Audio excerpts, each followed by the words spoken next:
I sat in that screening of the final movie like this. That version, I was like, what the f***? What the f***? What the f***? That wasn't what I expected.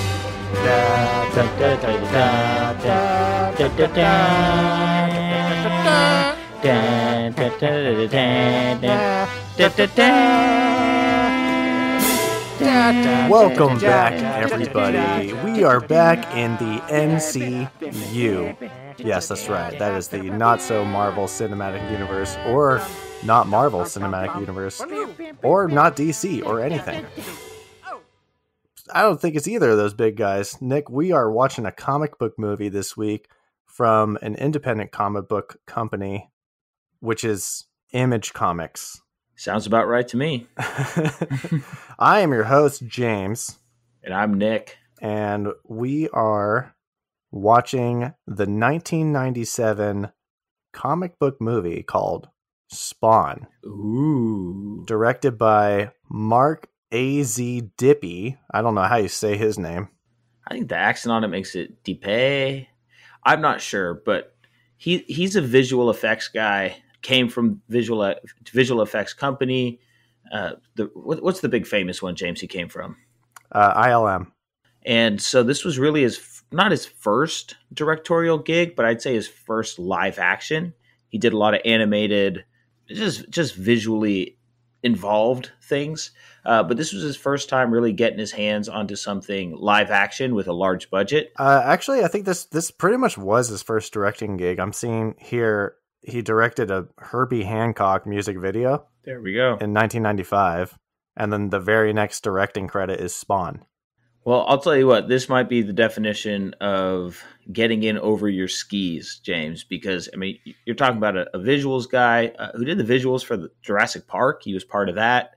Part of a lot of impressive teams for a lot of big visually involved movies. Yeah, just to rattle them off real quick, he worked on The Abyss, Back to the Future Part 2, The Hunt for Red October, Ghost, Terminator 2 Judgment Day, Jurassic Park, Rising Sun, The Flintstones, the live action one. Are we talking about John Goodman's Flintstones? Oh, yeah. Oh, yeah.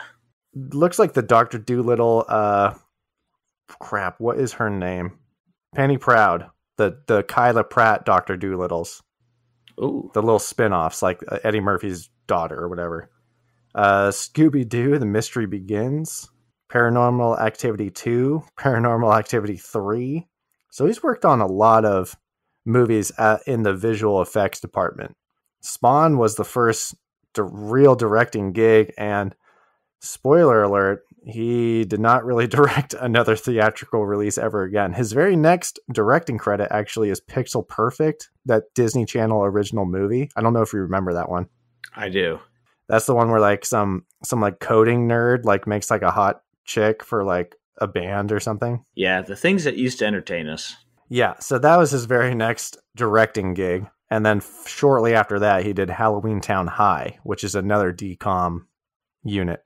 Like I said, he was definitely a little over his skis on this one. We're going to break all that down, don't you worry. So we are going to dive into this NCU entry of Spawn, which stars Michael Jai White, John Leguizamo, Martin Sheen, and Teresa Randall. I mean, you look at that billing and you say, okay, that's 3-4 solid stars. I think honestly, John Leguizamo and Martin Sheen are the most recognizable by name. Teresa Randall absolutely. Was in a lot of projects in the 90s. We were kind of running through it earlier. She was in Space Jam. She was in the Bad Boys movies. She was actually in Malcolm X as well. And Michael Jai White is actually a martial artist, but that's how he kind of transitioned into acting because he was able to be physical and be acrobatic and athletic for these certain roles. So it definitely fits the mold of playing a comic book hero or anti-hero, as we'll see in this movie. Yeah, do your own stunts. So he's been in a lot of he's in a lot of those Never Back Down movies. My favorite role of his is in The Dark Knight. He plays one of the heads of the rival gangs. If you see his face, you'll know exactly who I'm talking about. And I think he's the main character in this movie called Black Dynamite, which is a spoof on blaxploitation movies, which I hear is great. Might have to add that to the docket there, buddy. Yeah, what's the dollar signs looking like here, Nick? It's interesting because we got a $45 million budget, And I watched this film, and in 1997, you're thinking, it could not. I thought we were in the negatives on the return, but it grossed 88 million. So we're talking about a doubling of the money, and that's really impressive for this film. We're going to break this down at the end, but I think it's something similar to 2003's Hulk that we thought was terrible. Not good. Did really well at the box office because people were scrambling for these comic book movies. Nobody was even attempting them, and if they were done. I mean, I think around this time you have Batman Forever, Batman and Robin. 90s comic book movies are just something else. Oh, man. It's a whole vibe. They are hard to watch, but it's a whole thing. And then there's like those super obscure ones from the 70s and the 60s that I have on our list. There's a couple Spider-Mans. There's a couple Captain Americas from like the 70s. There's a Fantastic Four that was done by an independent film company in like the 90s one? Yeah. Oh, yeah. They're all on the list, and they will all make an appearance in the MCU series. So it was just tough sledding if you were a comic book fan and you wanted to see something live action. So it's not that surprising that so many people went out to the theaters to see this. Spawn was very popular in the 90s. I was doing some research, and it was a very popular. Comic books were still pretty popular through the 90s, much more than they are now. Spawn was a very beloved character, and we'll talk about this at the end, but it kind of fell off. Like Spawn just really doesn't exist in the zeitgeist anymore. Like, had you ever heard of Spawn before this movie? No, I heard nothing about it. And speaking of, why is this movie on our list? This movie's on the list because I remember watching bits and pieces of this when I was a kid, and we were looking for NCU movies. We were saying, hey, what about not Marvel? Like non-proper MCU movies, like no modern day Marvel expanded universe. We're looking at the old school, obscure, alone on an island comic book movies. Yeah, and I recall watching small bits and pieces with my dad, and so I said, hey, Spawn, I want to go rewatch that because I didn't remember just about anything from this film, to be frank with you. And I said I'm all about it. So with that, I think I will read this log line. An elite mercenary is killed, but comes back from hell as a reluctant soldier of the devil. It sounds good off the bat. Sounds cool. I'm in. I'll buy a ticket in 1997 for $7 probably. Matinee might be $4. I was going to say, yeah, you're in and out of there for $10 total. Yeah, popcorn and all. All right, let's enter plot talk. Plot talk. Hit me, Nick. All right, so we open up and we get to get introduced to the CIA operative, an apparent psychopath. It's on file. As he is described by his peers. It's on file from Martin Sheen, his boss. Al Simmons. He gets a directive from his superior, Jason Wynn, that they're going to infiltrate a biochemical weapons plant in North Korea. I have to say that the opening of this was 90s. It was just so stereotypical. I mean, it starts out with his boss smoking a cigarette in his office, going like, Simmons is the best. And they're like discussing. He's like, but he's crazy. Like, he's a trained psychopath. He's so good at killing. Really building up this Simmons character. You're missing something in the beginning because it happens in a blink of an eye. We have a very quickly summarized narration by one of the side characters that sets up the main plot point of this movie. Yes. Takes the place of our beloved title cards. I was like, title cards be damned, but am I supposed to remember all this? Because you just so New Line Cinema logo pops up, and then we get some like fire CGI image, and this mystery narrator is explaining the plot.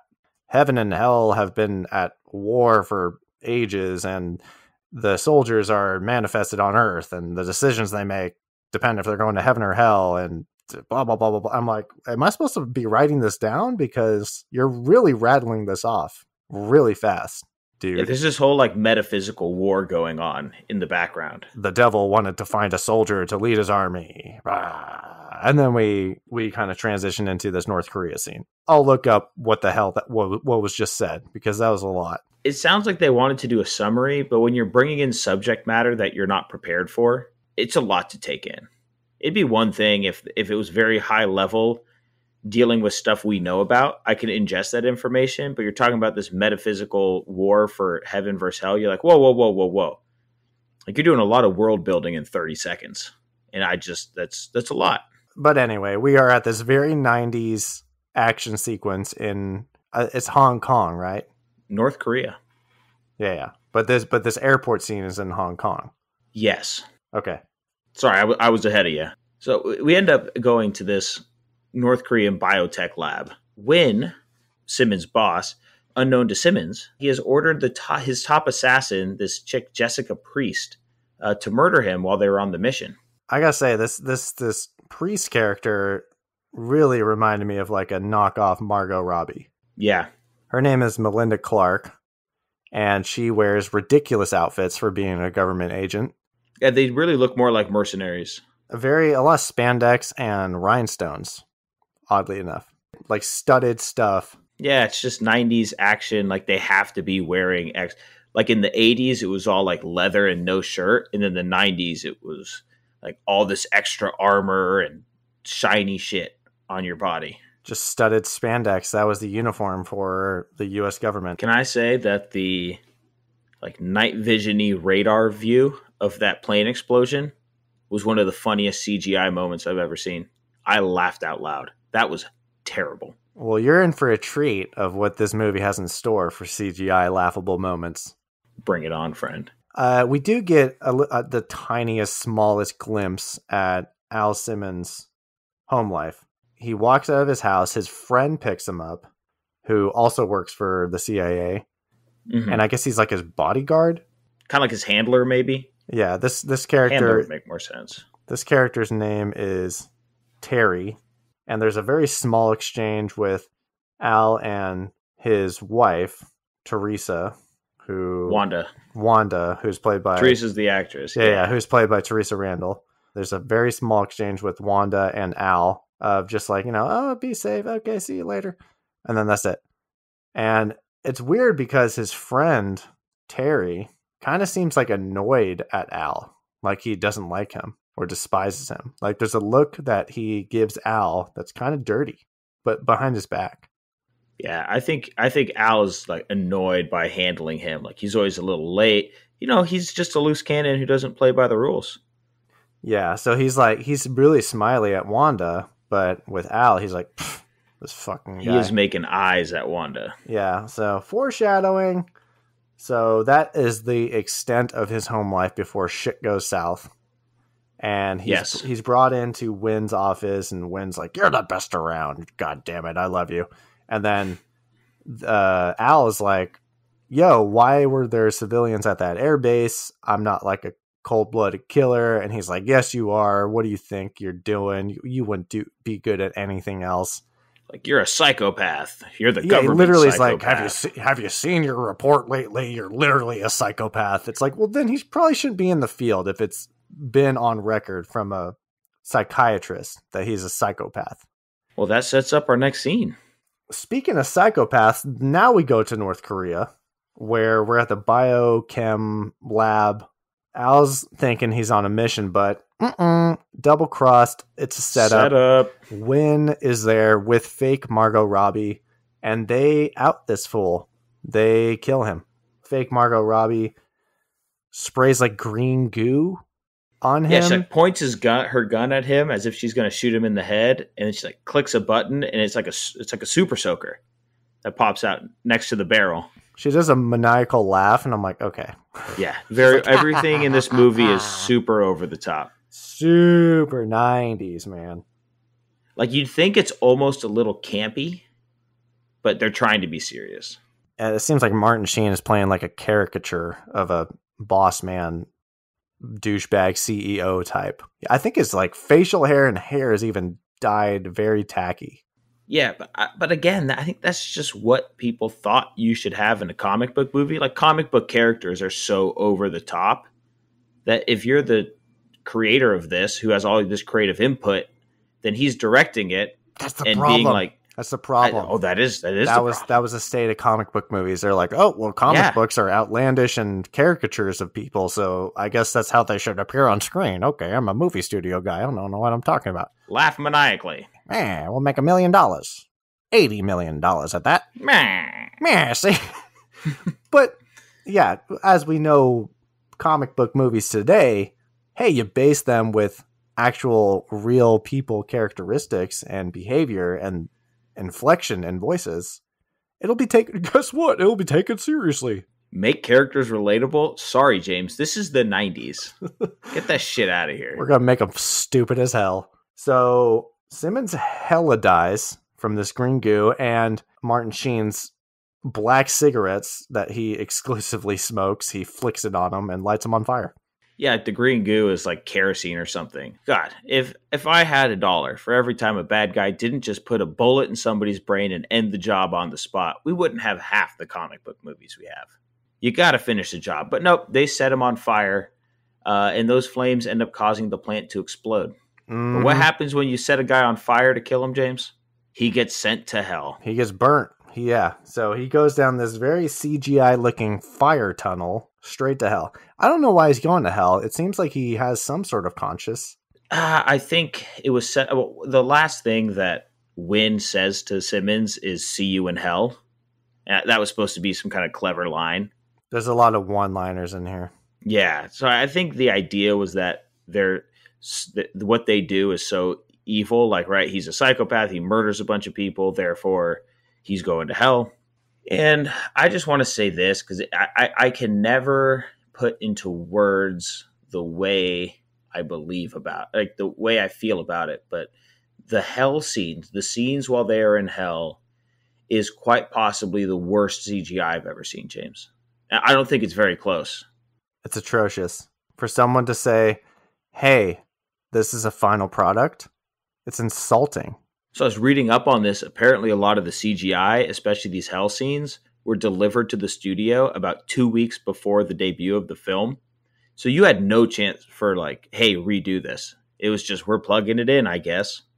Reading from reviews back then, I think the bar for CGI was so low that this worked for the audience back then, which is sad. It doesn't work for this audience in these times. Because I'm talking about holding up. I'll tell you what, this looks like a PlayStation 1. No, this looks like an N64 cutscene. All the hell scenes. It looks like the previs renders of actual movies who actually put an effort to make it look good. You know, the stage one, like the characters are like really blocky and just kind of moving. It looks like the draft that the visual effects guy goes, does this look okay? They're T-posing and they're like moving around and like the character has a mouth open, but there's no jaw closing to make it look like he's actually talking. And they literally do that. So the devil figure is called Malbolgia, who plays like a giant lamb, who honestly looked like a goat version of the Quiznos Sponge Monkeys. Wow. That's the most correct description I've ever heard. I was saving that for the live recording. This Quiznos ass looking motherfucker is the big bad in this movie. And we find this out through a flashback that Simmons was sent to hell for whatever reason and has made a deal with this devilish figure to go back to Earth so he can reunite with Wanda in exchange for being a servant of him to lead his army of hellspawn spirits against the Heaven Army. Yeah, I was thinking about it. It would have been better if you just had no visual character and you just had a voice coming from like a flame. Just an ominous voice from the ether would have been they 500 times better. Swung for the fences. Just talk about a strikeout. Just missing. We learned this through some Christmas Carol-ass Ghosts of Christmas Past flashbacks, courtesy of the most annoying character in this movie called Clown. Once again, my very famous facial recognition did not pick this up. They did some very, very good makeup on this actor. Yes. In the disorientating opening credits, I see the name John Leguizamo. And I'm like, oh, Leguizamo. The Leguizamos is in this. And I watched the whole movie. and I forget about that part. And I look up after the fact who played Clown. It was John Leguizamo. They put him in like a fat suit and put hella makeup on him. He's got those weird million sharp teeth in the front. Unrecognizable. Yeah, from what I read up at the start of filming, it took them 8 hours to get him done up. 8 hours? 8 hours is a work day. By the end of it, they got it to the point where it was like 4 hours. But he was saying the fat suit had no ventilation in the fat suit. He said it was like wearing a life-size condom all day. That could be the tagline for this movie. Like he was just sweating. He got blisters and rashes. Like it was a physical feat for him to get dressed up in that makeup. It seems like this production company didn't really know what they were doing. No comment. Oops.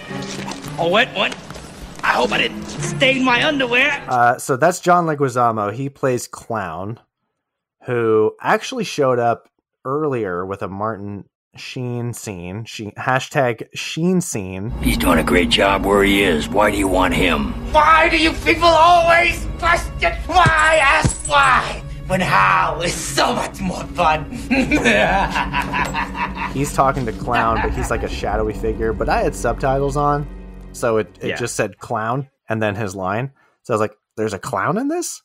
Which I guess is a character from the comics. Mm-hmm. I don't know how Martin Sheen's character of Wynn is conversing with this hell creature like a business transaction, because in the beginning, they're negotiating like, hey, like we want Al Simmons to lead Hell's Army.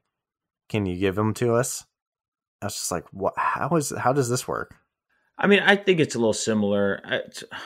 What movie is it? The Transformers movie, right? Where the human makes a deal with Megatron because he's promised power in this new, he's like, oh, Hell's going to bring in this new era. And when we take over, we'll make you powerful.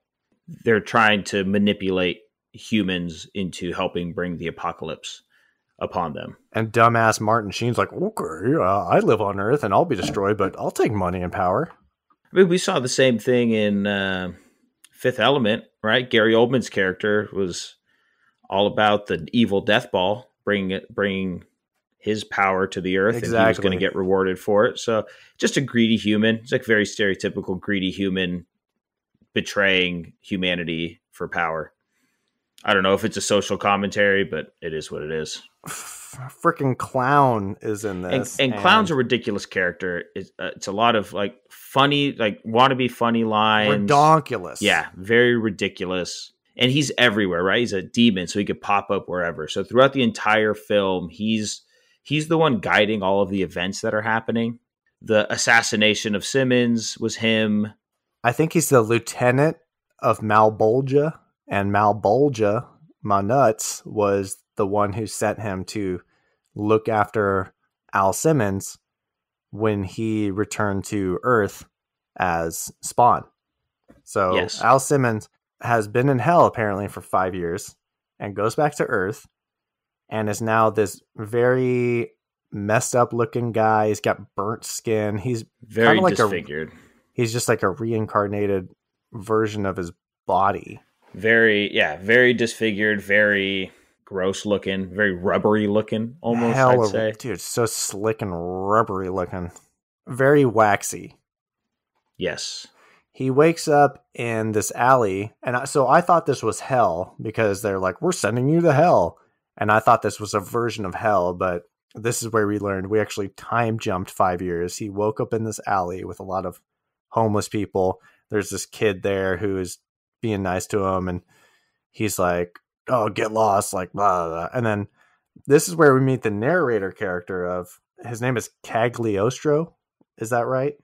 Yeah, Cagliostro, Cagliostro, who we learn later is a fellow Hellspawn who actually freed his soul. We don't learn that later. We literally learned that in the opening narration when he said, I actually freed my soul, and now I watch out for people who also went through hell. Yeah, he was like a mercenary back in the BC, like 1000 BC or something like that. He's very old school, wears like chain link armor. Medieval times or something. He said 3,500 years ago. So Okay, well, Cagliostro's a caveman who also has access to chainmail. Yeah. I don't think they had the dates right there. They were just like, whatever. Yeah. Unless I heard it wrong and it was 350 years ago, but that doesn't quite. He looked like he was like a member of like the Spanish Inquisitions. So Al Simmons comes back to Earth and he has discovered that Wanda has married Terry, #married Terry, and they have a kid together. He goes to the house and it's the kid's birthday party. He's a burnt ass looking guy and he's wearing like raggedy robes and he stumbles upon this 5-year-old's birthday party. And they actually hired Clown. So how does that logistically shake out? It's just Clown. He could have killed the actual clown that they hired and then stepped in as the clown. Oh no. He does reach out to Cyan, the daughter. Al does. And she's very nice to him, even despite his very disgusting exterior. And the parents, for good reason, are freaked out by this and say, get away from that guy. Like, this man just showed up in our backyard. The other thing that's very nice to him is his dog. Spaz. Yeah, his puppy dog comes up and is like, that's my owner. So and then Clown comes up and he says, he's like, bad Crispy, which was actually funny. Clown has a few little funny. If it wasn't so repetitive throughout the film.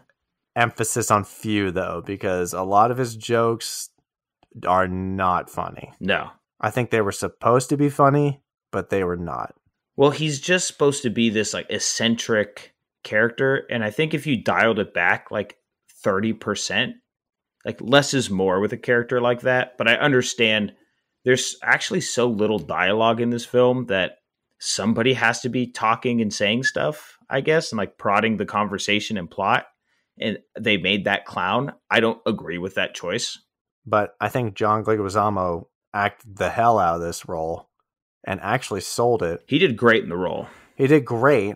With that said, I still hated the character and I wanted to smash my head against the drywall anytime he was on screen because I couldn't stand his written material. But I think that was the point of Clown, right? He was so annoying. He was so over the top. Like everyone who talked to him hated him, even his boss, even Malbolgia, the devil, Malbolgia, even like hated how much he talked. Like that's how like he was intentionally overly annoying, which doesn't make for great filming necessarily, but he did play the character and he was hateable, which is, it's tough as a viewer.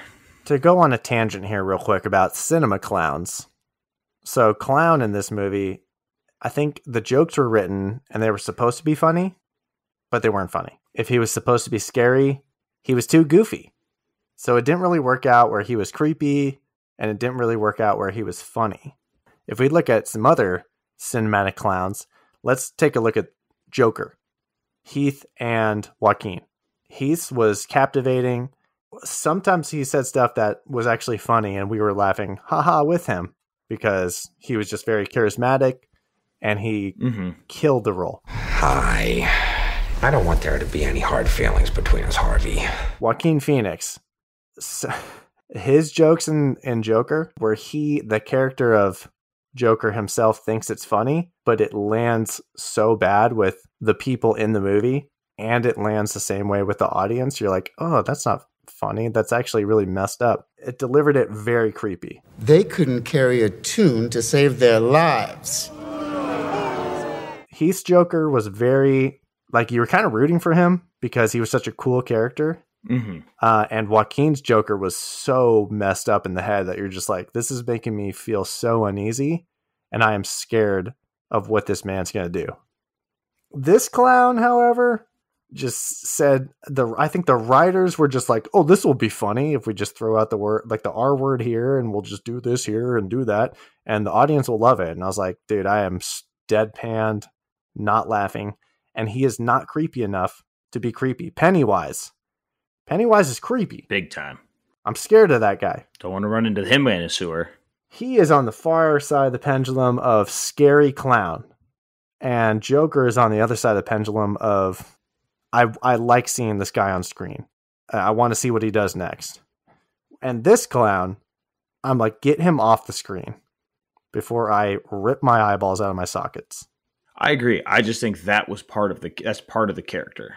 Horrible choice in my opinion. Oh, don't get me wrong. We're going to get into how this was all like written and directed at the end. He's not funny enough. He's not creepy enough. And I just hated it. But John Leguizamo did a really good job at his performance. He did. Every time somebody farts, a demon catches her wings. Oops, twins. So that's f***ing Clown.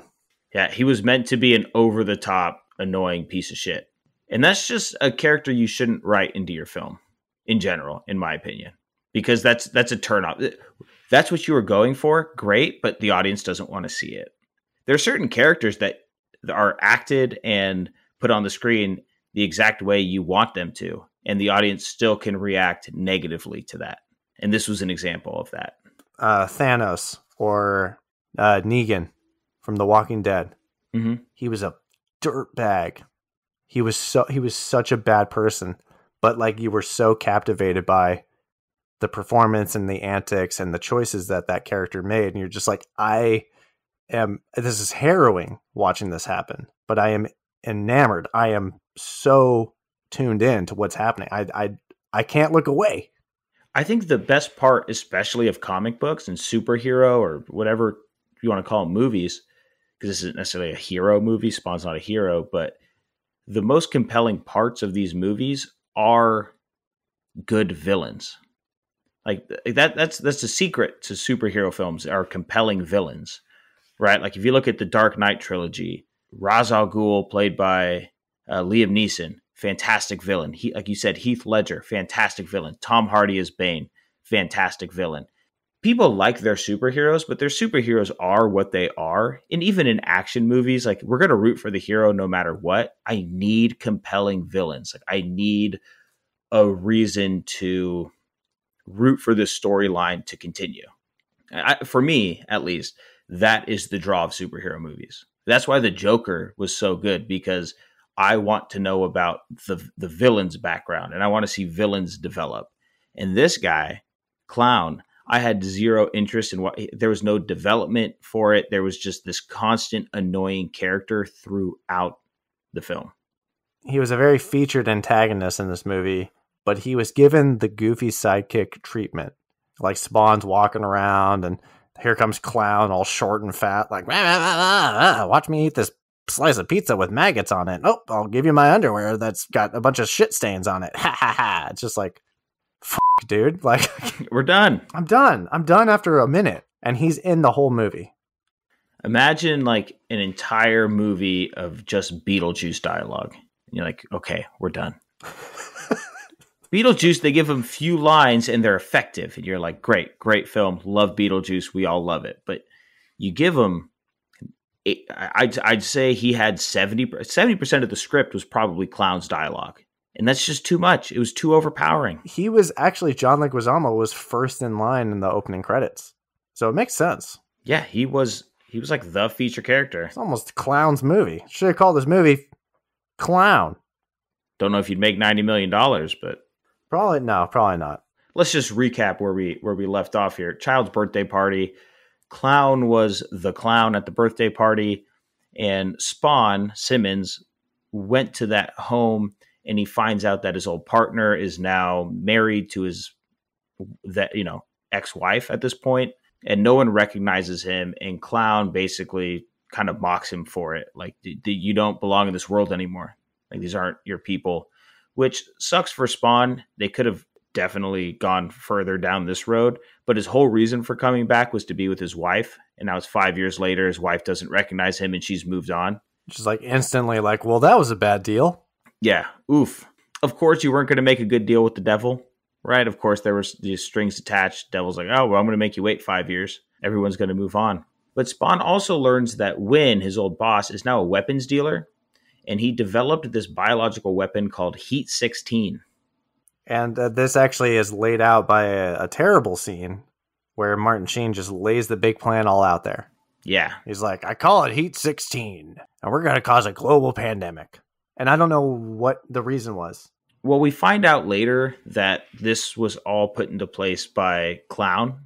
Clown's been prodding all of his actions up into this point.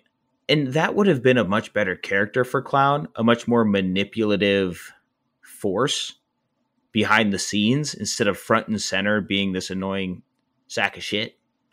We end up learning later that Clown was behind all of this.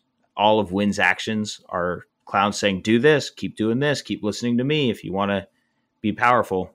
And so it's this bioweapon to cause this pandemic. Again, it's a way to bring upon the apocalypse.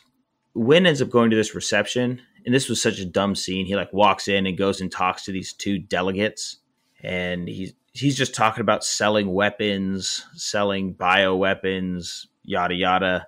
Again, it was a very stereotypical like 90s bad guy in a suit, like, oh yeah, no complaints on my weapons. I'm not a bad guy. I'm just here to sell and do business. It's like, all right, okay. No character development for Wynn. Nope. But during this reception, Spawn shows up. Mm-hmm. And Spawn's pretty much gone from having this like rubbery body with the rags, and now he has this neuro suit. What's it called? Like it's like called necro skin or something. Necroplasmic skin. Yes. And so it basically envelops his whole body. It looks really cool. You could imagine it done well. It looks really cool. He has this big flowing cape, which is all CGI. Speaking of the look, it's like, so fake Margot Robbie, she's wearing, again, like a skin tight spandex, a studded suit, and she is like apparently on the job. And I'm like, what the hell is that outfit? And then she literally looks at Spawn and says, nice outfit. And I'm like, bitch, you nice outfit. What is that? It's a little early for Halloween, Simmons. Where you're going, every day's Halloween. But Spawn's looking like, yeah, he's looking like half Venom. And yeah, this cape, I don't understand the cape. Is it sentient?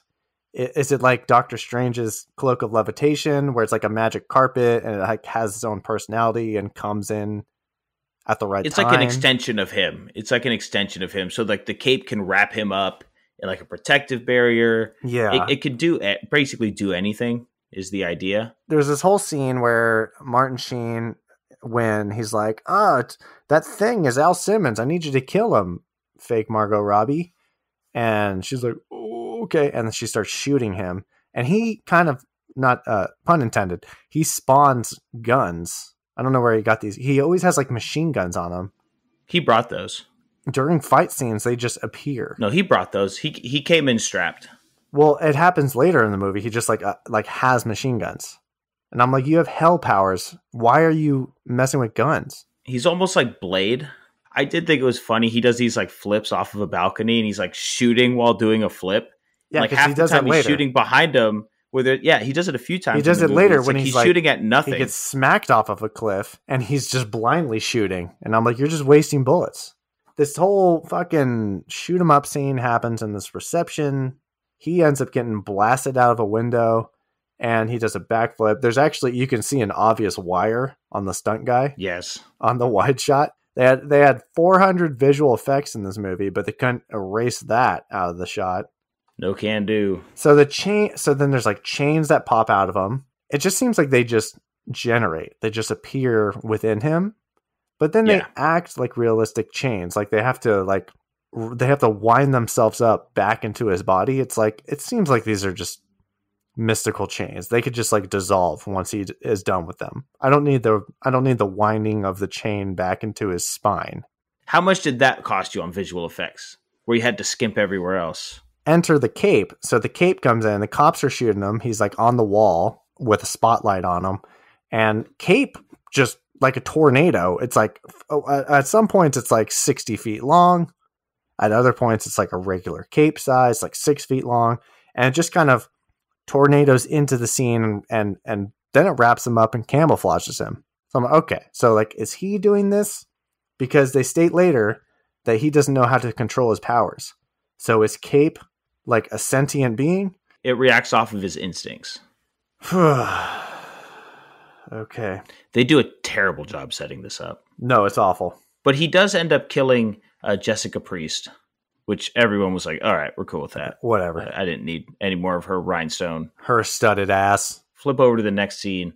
Clown goes ahead and convinces Wynn to have a device attached to his heart that will release Heat 16 worldwide if his heart stops. Basically, like, this is your failsafe. Is this the scene where he is wearing a suit and no one notices that there's this short, fat clown walking around the streets wearing a suit? Yes. He's like dressed up as like one of the waiters from the reception. Yeah, he's just around the entire movie and no one says anything. Like, who's like the face paint and the hair? Nobody's like, what the fuck is going on here? No one questions it. Yeah, it's a very weird concept. Yeah, so it's kind of like his insurance policy. Now, this is actually the whole plan, right? Malebolgia wants Simmons to kill Wynn while he has this device on his heart, so that can now bring apart the apocalypse, right? The virus gets spread, world falls into chaos, apocalypse spreads. At this point, Spawn confronts Clown and is like, finally, like, I'm going to kill you. I don't know what your deal is. You just have annoyed me for way too long, and I'm going to kill you. And he turns into the Violator, is what he calls himself. He's like, I'm the Violator. And he like basically breaks out of his... He has this whole sentence. He's like, once again, it's an amazing looking CGI scene where he transforms from a clown with white and blue face paint into this giant scorpion monster looking thing. Into like his true demon form, I guess you'd call it. Yeah, he has this whole scene. He's like, I'm not the Vindicator. I'm not the Validator. I'm not the Vibrator.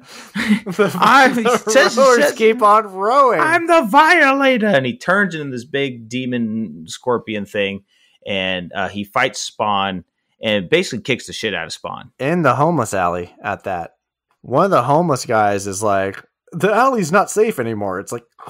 It probably never was. You're living in a city alley. Yeah, one guy's like, I'm not sticking around for this. It's like, you didn't need that line. Did we really need that? Like, now, Nick, so I didn't recognize John Leguizamo, but I did recognize the little boy that Spawn kind of befriends. Zach, yeah. Zach. So Zach's dad. So he's the one who has like a weird sandwich argument. Like Zach's dad is eating like a disgusting moldy sandwich out of the trash and then hands it to Zach. And Zach, being a reasonable human being, is like, I should not eat this. And the dad's like, what's your problem? You're wasting a perfectly good sandwich. What the hell's your issue? And I'm looking at this guy and I'm like, my top tier. I recognize him. Facial recognition. Do you know who he is? I recognize him as the carjacker from Spider-Man. The 2002 Tobey Maguire Spider-Man. This is Michael Papajohn. Yes. That's a face I'll never forget. No. How can you when he kills Uncle Ben? Yeah, it's a whole thing. Although so yes, technically I very it wasn't much him. It was in Spider-Man 3. There's a whole... He's been around. I actually did look him up after I recognized him. He was also a technician in 2003's Hulk. So he just pops up in bad superhero films. Okay. So here we go. Yeah, we have some. How dare you? Spider-Man's great. We have some continuity. I was talking about Hulk in this movie, buddy. So Clown/Violator beats the shit out of Spawn, but he needs someone to rescue him and enter back in Cagliostro, our medieval hell Spawn, who is now good, and basically does this whole almost montage scene where he explains to him how to use his necroplasm. There's so armor. much over-explaining. Oh my god. Yeah, it was way over the top. So, echoing our review of Hulk, when you were very upset about how Nick Nolte's character just immediately understood his powers. Yeah. Same thing here. And it even bothered me because this was supposed to be like a training scene. Spawn is even like, okay, Yoda. It's like, so... They tried to just like trick the audience like, oh yeah, he's in training, but he immediately understands. And it bothers me so much. I've never liked this about superhero films when somebody's just like, have powers, understand powers, use powers. It's like, that's not how it would go at all. And at the reception scene, he was already using his powers. He seemed fine. He was throwing out chains. The chains were catching him. The cape was camouflaging him. He was fine. Yeah, the idea is, apparently he didn't know how to do it. He was just reacting. It wasn't him controlling it. So, but like this training scene, like he's not like, even a training scene. He's like, yeah, it's a, I'm telling you that I now understand my powers scene. He's like, oh, I can't do it. And then Coalinga, what's his name? He's like, oh, you just need to focus. And then literally 3 seconds later, he nails it. He nails his training, quote unquote, training objective. This scene could have been fixed if he just had a pamphlet that just told him how to use his powers. It's not like this was a whole thing. But Spawn learns that Violator/Clown and Wynn are, their plan is to kill Terry, Cyan, and Wanda. Violator, Clown, he does have one motivation, right? Like, he's trying to set this plan in motion. So he's like, okay, if I can kill Wanda, I could definitely get Spawn to kill Wynn and trigger the heart thing. And that's his only motivation right now. It's not very inventive, but that's what he's doing. Terry figures out that Wynn is trying to kill everybody on Earth with this virus. And he's like, oh, you know what? Maybe I should send an email. So he formulates an email saying, hey, Wynn is going to kill everybody. It's also at the reception thing. Terry does find out that Spawn is Simmons. Spawn's like, you, like my wife. And Terry's like, dude, you were. He's like, how could you do that with Wanda? And Terry's like, dude, you died and someone needed to take care of your wife. I gotta say, Al Simmons is really doing like a Christian Bale Batman when he comes back as Spawn. Yeah, it's very... How could you do that to Wanda?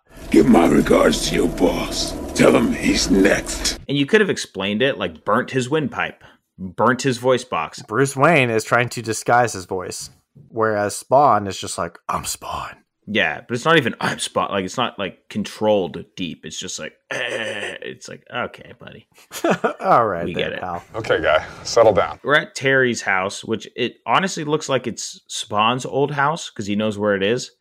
And so Terry probably sold his house and moved in with Wanda. So Wanda's sugar mama in him. So good for Terry. Back up, Terry. He's going to send an email to the local or to the national news, right, detailing everything Wynn has done wrong. And just as the email is sent, Wynn enters the room with Cyan, the daughter, as a hostage, and just shoots Terry's computer with these weird future guns they use in the whole movie, like these future pistols.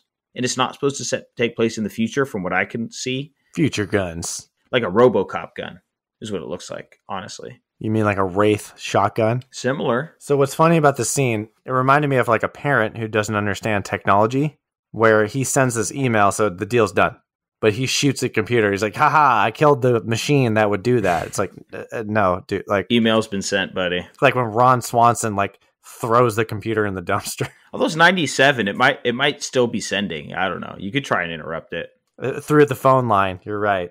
Well, there's a plot hole real quick. He's on the phone and he's on the internet at the same time in 1997. Not possible. Can't do it. We know that. If you're listening and you're younger than 20 years old, you have no idea what we're talking about. So this whole final battle takes place at the house. Yeah, Wynn's there and takes a family hostage.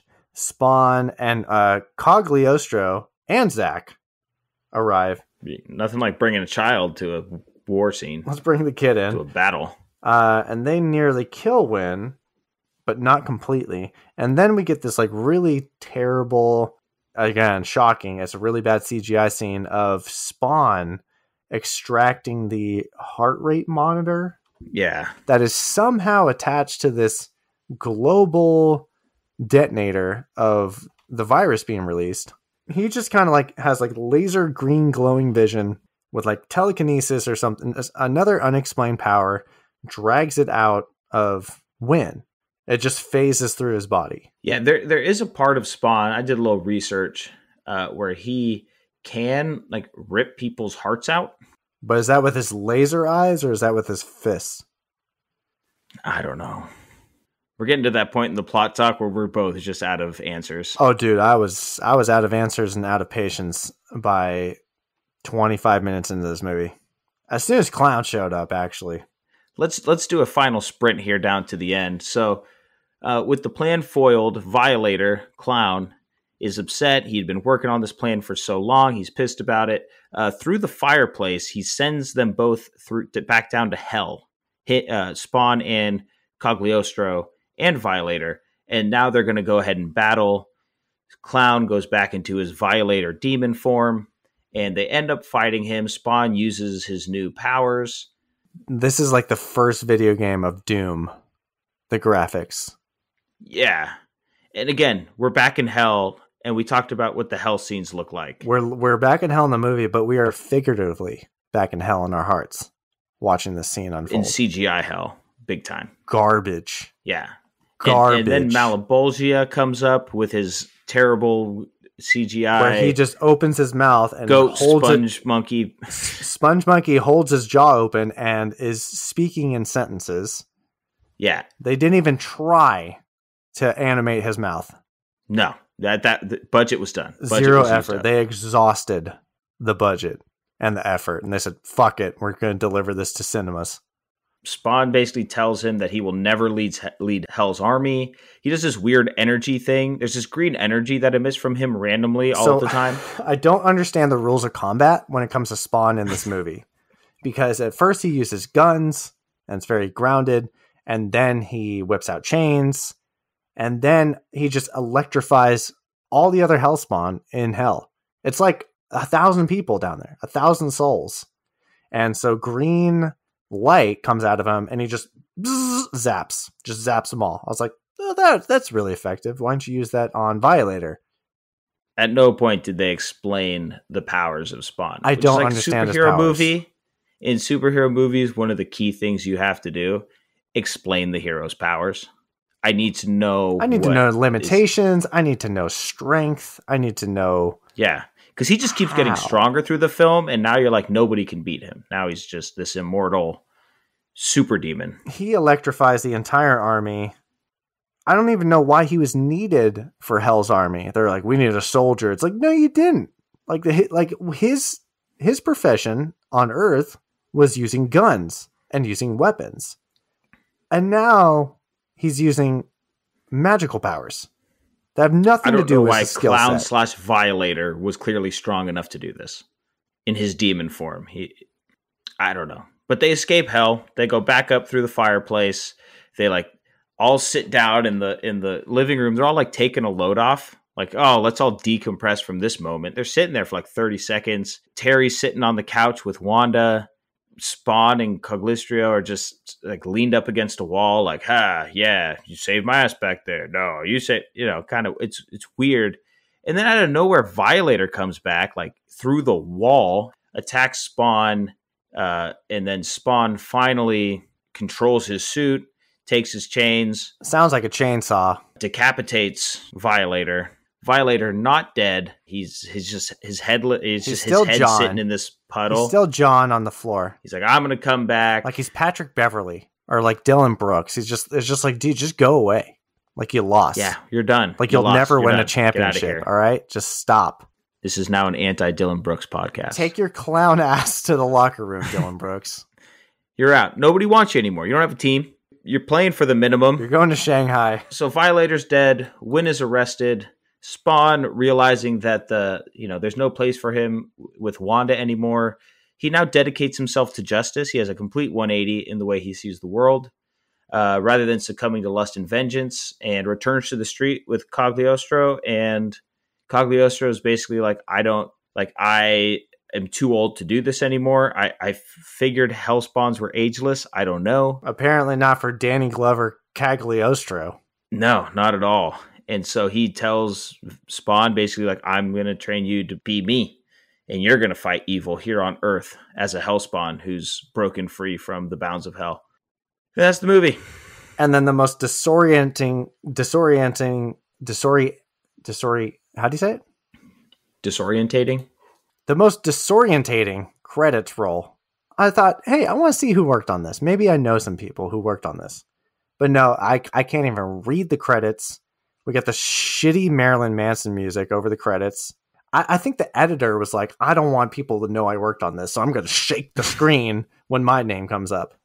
Especially backwards letters and vibrating. It's okay, nobody wanted to be credited on this movie. If this movie wasn't disorienting enough and just jarring, then you just get all the music from Marilyn Manson, Metallica, Korn, Silverchair. I mean, just really in your face about it. You're just okay. All right. So that wraps up plot talk on this movie.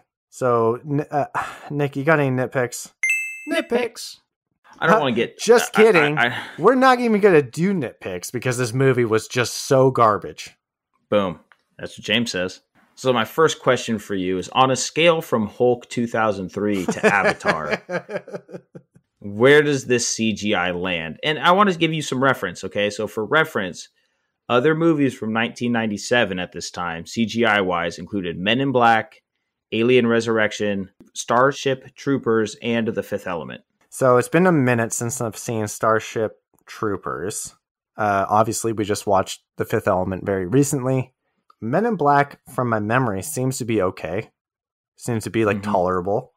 So on a scale of Hulk 2003 to Avatar, this is 3,000 feet below the ground underneath Hulk 2003. There it is. This is Nintendo graphics. This is movie theater arcade, crime time, cops. What the hell is that game? It's bad. It's atrocious. The CGI is awful. It's awful. We end up talking about CGI a lot because we watch a lot of movies from the 80s and 90s and 2000s that have dealt with CGI, and we see the evolution, and we see the people who were ahead of their time, and we see the people who were way behind in the times. This is embarrassing. This is insulting to my eyes. I can't believe a studio and a distribution company like New Line would say, yeah, we can print this. It's the worst I've ever seen in a feature film. What's wild about it all is that at the time, that was not even a critique of the movie. In fact, a lot of critics thought this was really well done CGI. And it's so weird to think about putting yourself into that time and seeing the CGI. Because we're talking about holding up. Holding up, it does not. It is two toothpicks holding up a trailer home. Like it is... It's not even a chance that this holds up. This is, by today's standards, I don't even have words for how poorly this CGI aged. It is wild to think at the time the special effects blew away critics like Roger Ebert. They're like, this is an artsy film. It's the worst I've ever seen. It's the worst I have ever seen from a production company and a theatrical release. Not just a production company, but a well-regarded production company. Well, here, I'll tell you this. So New Line was going to give the comic book creator more creative control than other companies. I think Columbia came at him and wanted to buy the rights, but they were like, you're not going to have much creative control. So he went with New Line and sold it for a very low amount of money. I believe it was $1. Mm-hmm. And he was able to have creative control. But the company that produced this movie is actually a company called Pull Down Your Pants Pictures, which was formed by the director of this movie, Mark A.Z. Zippity Doodah, Steve Williams, and Clint Goldman. They were all actually alumni of Industrial Light and Magic, Lucasfilm's visual effects company. So that's where they all met, and they left ILM and were like, hey, let's make our own movie studio. So they made Pull Down Your Pants Pictures. And Pull Down Your Pants Pictures has one movie credit, which is Spawn. Yeah, you don't deserve a second one. So Dibbity Doodah was the director. Steve Williams ended up being the second unit director, and Clint Goldman just ended up being a producer on this film. So they were like, hey, yeah, we don't need the Lucasfilm formula. We're just gonna do our own thing. We're gonna be cool, and we're gonna go against the grain, and then make this movie. And it is just trash cans on the CGI. I think they bit off way more than they can chew. Oh, they were so far over their skis. And we talked about it at the top of this. Mark A.Z. Dippy, or however we say the director here. Zippity Doodah? Had no business directing. Zero. Coming from the visual effects background, had no business directing this film. So that's a nice transition, because I was watching a podcast video, which was featuring Michael Jai White, and he's not a fan of this film, shockingly. No. Usually if actors aren't really a fan of the film, they know it's bad, they'll just kind of like brush it off or give like a really bureaucratic deflection comment about it. Now, the information I got is going off of the Collider podcast interview with Michael Jai White. However, for audio clarity purposes, I got this from DJ Vlad's channel on YouTube. of Vlad TV where he interviews Michael Jai White on a critic saying that Spawn was the 13th worst movie of the 90s. Anybody researches me, speaking about Spawn, there's not one time I said it was a good movie. I've never, ever defended it. There was a version of that movie that was far better. He was explaining that he liked the first cut of the movie. And he was saying the first cut of the movie, actually, it focused a lot on Al's home life. I look like some hideously deformed creature that's trying to destroy my friend's relationship because they cut out so much of the story just for special effects. The director was a special effects guy. So he didn't give a damn about story. What the hell's the story about now? Because like I said in the beginning of Plot Talk, we literally just have the one scene where he pets his dog, he says bye to his wife, and that's it.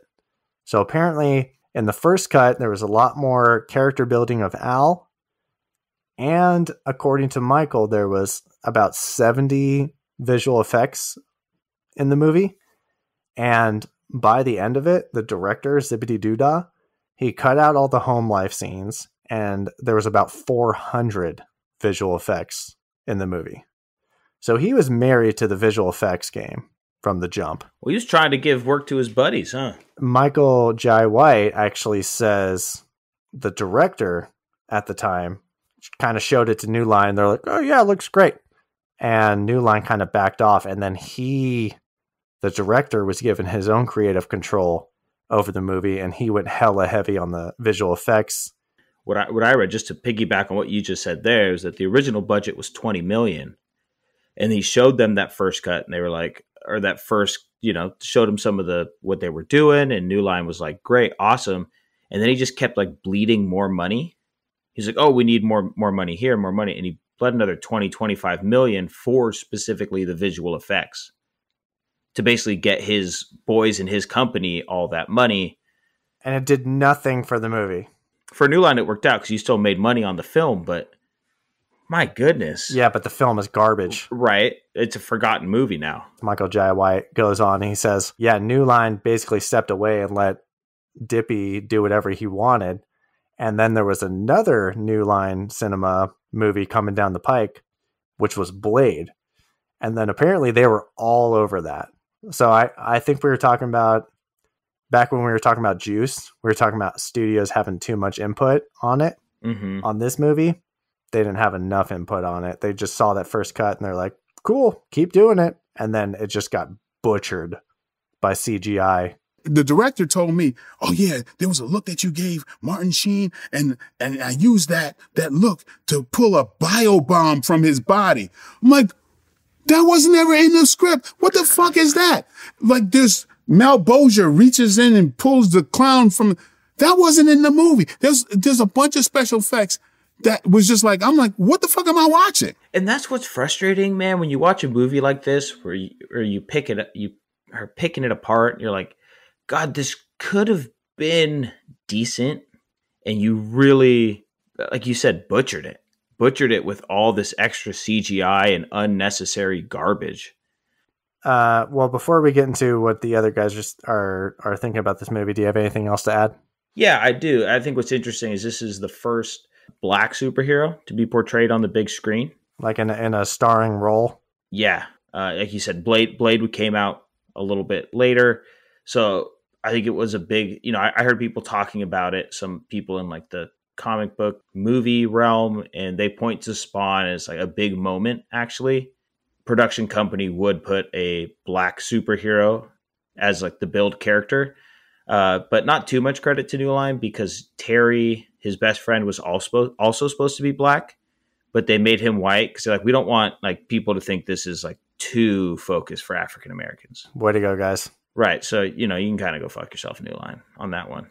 Whatever exec was around that did that. But you entered yourselves at the wrong moments and left the room at the wrong moments as well.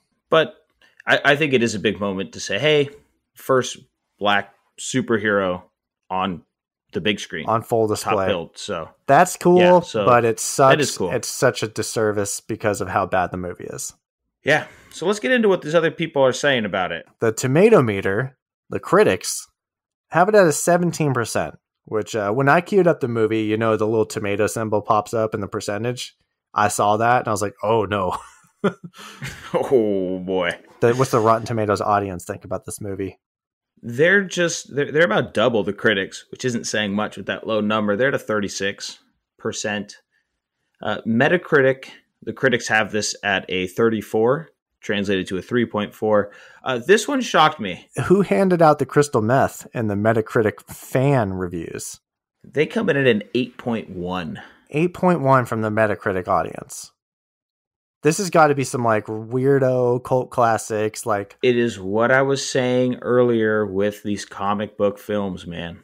Like, if you didn't have anything to cling to as a comic book film and this came out, you had to cling to this.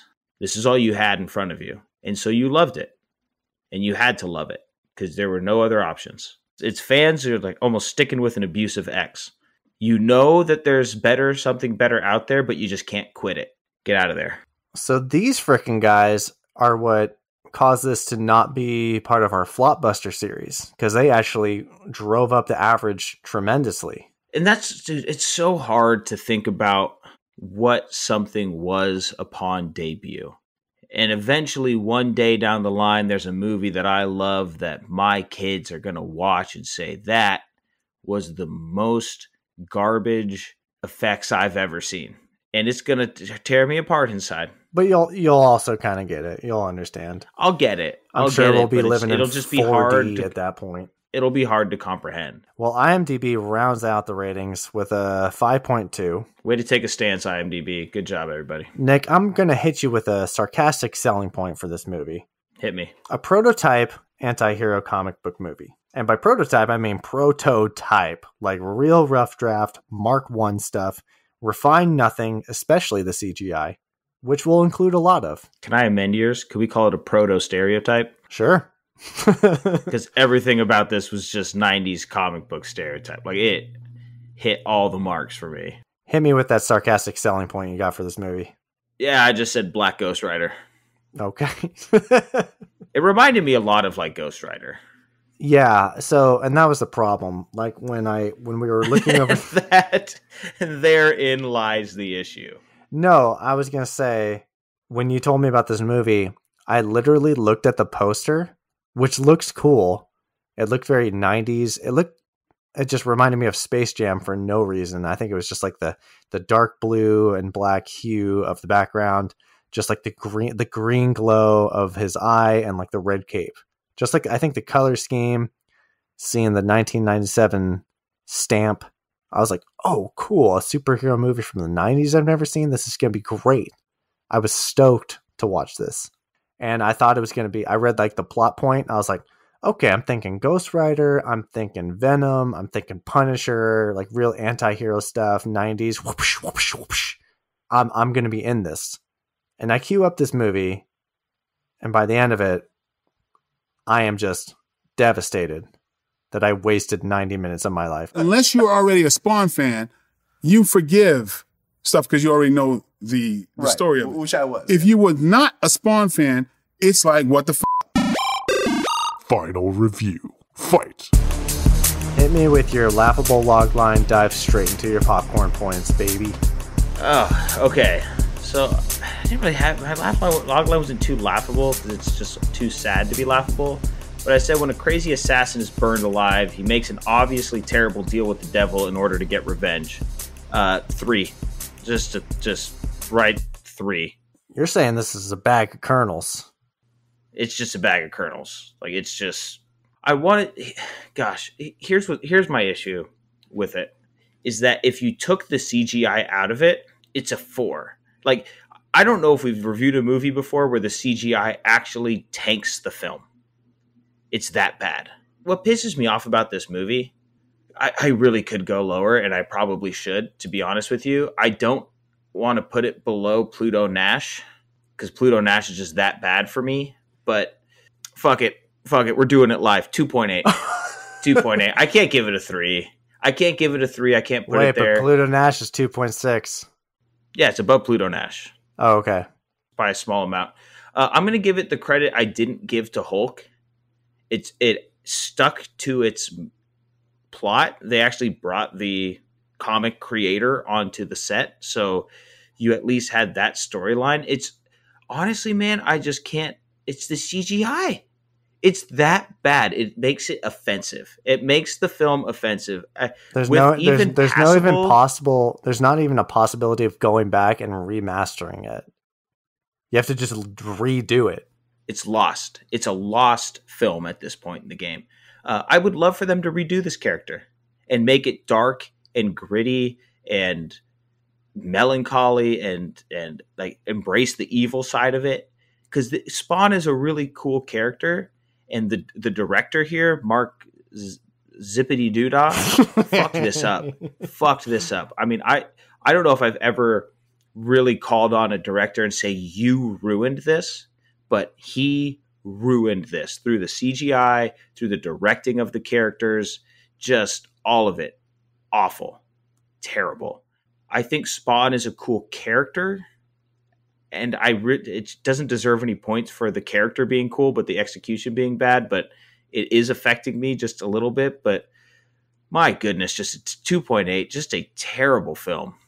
Just does not hold up. And what makes me so angry is that this character and this premise should be cool and it should be good. And you just kicked it in the dick. Shoulda, coulda, woulda, Nick. That's what I thought about Hulk. And which is why, no spoilers here, but when we do our big end of the year review bash, it may qualify for my re-ratings of a movie. Because could've doesn't mean good. Would've doesn't mean good. Well, Nick, I'm going to hit you with my laughable logline and my popcorn points for 1997's Spawn. A U.S. government assassin is betrayed by Martin Sheen and fake Margot Robbie, sent to hell, and comes back to Earth 5 years later as a burnt, crispy man with hell powers to seek revenge by making a deal with the Quiznos Devil to be an assassin for him in exchange for reuniting with his wife, who has now moved on and married his friend with a kid. Don't forget about the awful clown. 0.6 popcorn points. I saw that one coming. This was literally the worst movie I've ever seen. There it is. This was so bad. Is this how you felt at the end of Hulk? Yes. Pluto Nash was an awful movie. I would watch the shit out of Pluto Nash after watching this piece of garbage. Holy shit balls. Was this bad? It's bad. Everything was bad. Like the story, the tone, the music was so shitty. I was like, this is my worst. This is my least favorite type of music. Just like butt metal rock, just in my eardrums. James would have hated the late 90s. The CGI, we can't say enough about how atrocious it was. Clown's character. That's the thing that sucks. John Leguizamo, I think, was the best actor in it. And it did nothing because I hated his character. And not even like a good way. Like I said, there's those villains where you're like, ooh, like I hate this actor because he's so good at acting like a bad guy. And it's so captivating. Clown, flat out annoying. Hated this character. Not funny, not scary, very unnecessary. I understand if it's from the comics, great. Doesn't matter. Doesn't matter. Don't include him in the story if it adds nothing except for annoyance from the audience. It detracts. I just think like satanic stuff is dumb and boring. And if you're into that, I need you to get a life. Boom. So when we watched Angel Heart, I was like, ugh, Satanist stuff? Really? I'm going to hate this movie. Loved the movie. Thought it was great. You know why I love the movie? The story was interesting. It was captivating. The acting was great. Acting in this movie, not stellar. This movie just violates the show don't tell rule so bad. Like I said from the beginning, the narrator. This is the rules, and this is in place of the title cards, and this is how it's been for ages. And I actually freed my soul, and now I actually look out for people and lost souls, and I will steer them in the right direction because man is bad. We get it, and I figured that out. Thanks. The non-training scene. You need to focus. Oh, I can't focus. You need to do it. Okay, and then he does it. It's just like, all right, they are not doing justice to the medium, which is movies, where they have the benefit of showing you stuff, and they literally treat it like a book, like an audio listen. Like, he can't do this, now he can. Now he can. Show me. It's the state of comic book movies here, man. This was a dark time. This was a dark time. And yeah, you said it best. Talk about trying to shove 10 pounds of shit into a 5-pound bag. That's a lot of what this movie felt like. Like, we're going to shove everything about Spawn into these hour and 30 minutes. Yeah. And here you go. And it's like, what? Why is Cagliostro the narrator? What is his point of view?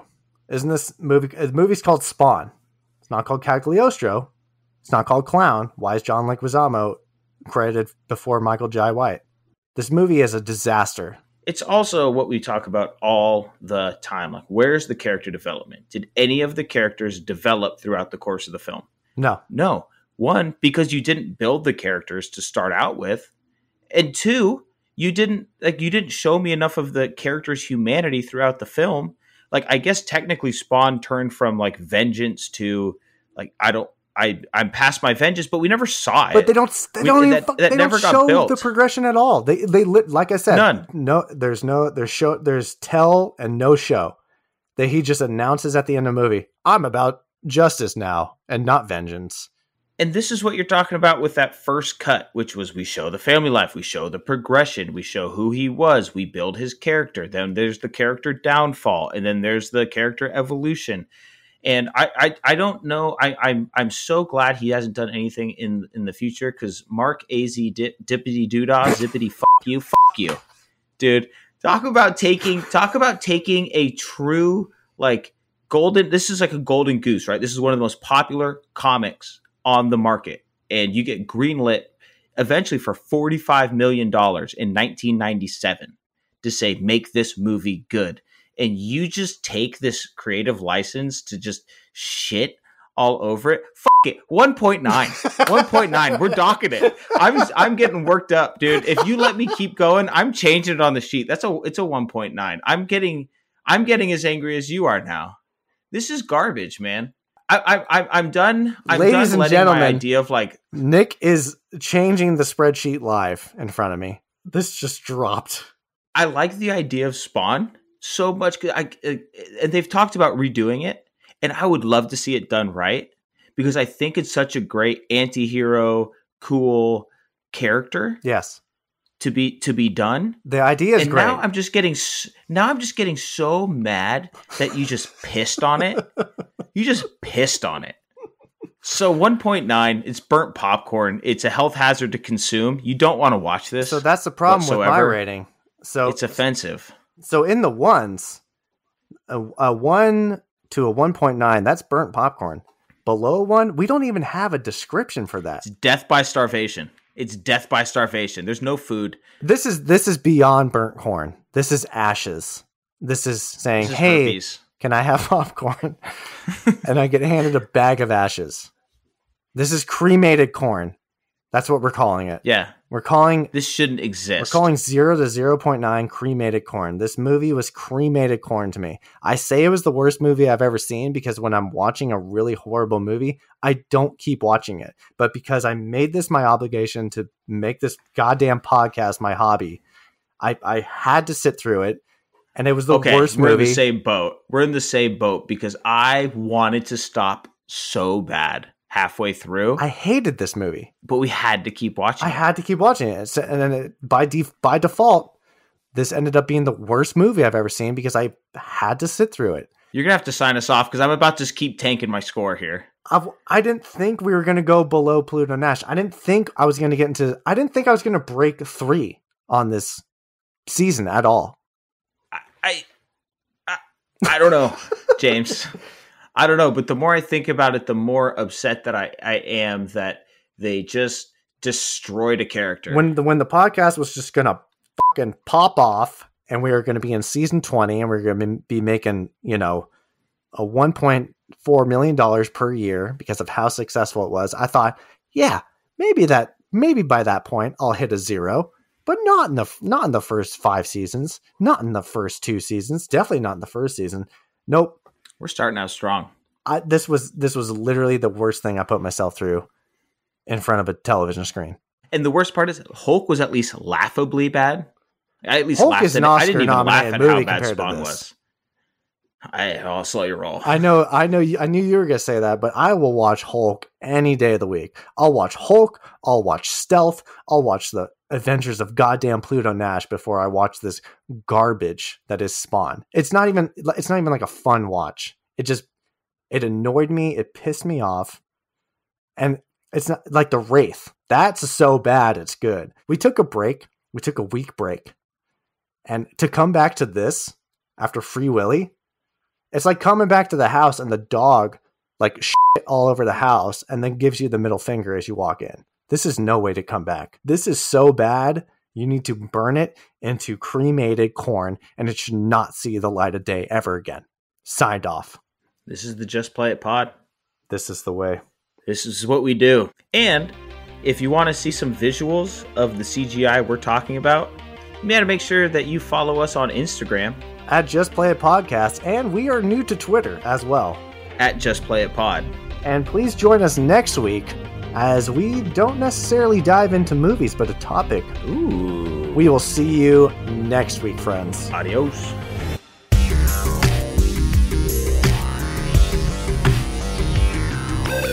I swear to you, I've never defended that movie to this day. If y'all like it, cool.